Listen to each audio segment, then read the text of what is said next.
సంవత్సరంన్నర అయితే నీ మోరీలు దొబ్బి దీనికి దాదులే ఫిరాదులే బస్ వేసుకుని లేడీస్ కింద పడుతున్నారు, ఎక్కడానికి వస్తారు పెద్ద మనుషులు కింద పడుతున్నారు. ఎంత తక్లీఫ్ అవుతుంది. నిన్న ఒక ఆయన పడ్డాడు బియ్యం వేసుకొని, ఆయన లేపినా.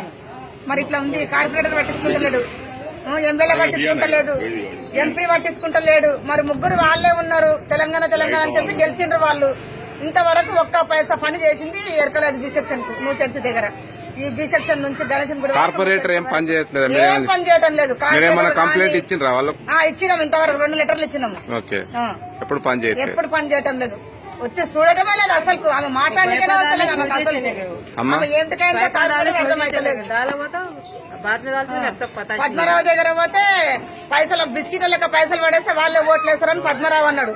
ఆయన కంట బిస్కెట్లు అంట, కుక్కలకు బిస్కెట్లు వేస్తే ఎట్లనో అట్లా వేస్తారంట ఓట్లు. డైరెక్ట్ అన్నాడు ఆయన.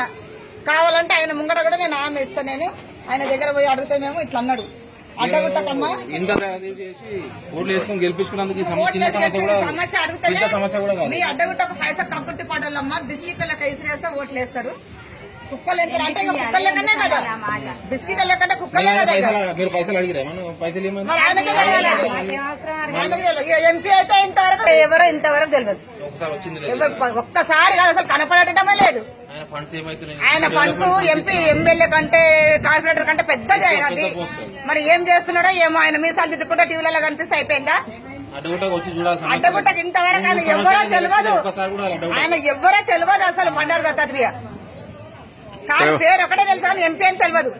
పెద్ద మనిషి పడ్డదన్నారు కదా, పెద్ద మనిషి నిన్న సాయంత్రం పడ్డది. కావాలంటే పెద్ద మనిషి కూడా ఇంటి చూసి పెడతాం. మీరు కట్టుకొని పడ్డది. రేషన్ షాప్ పోయేస్తుంటే బియ్యం అంతా అంగ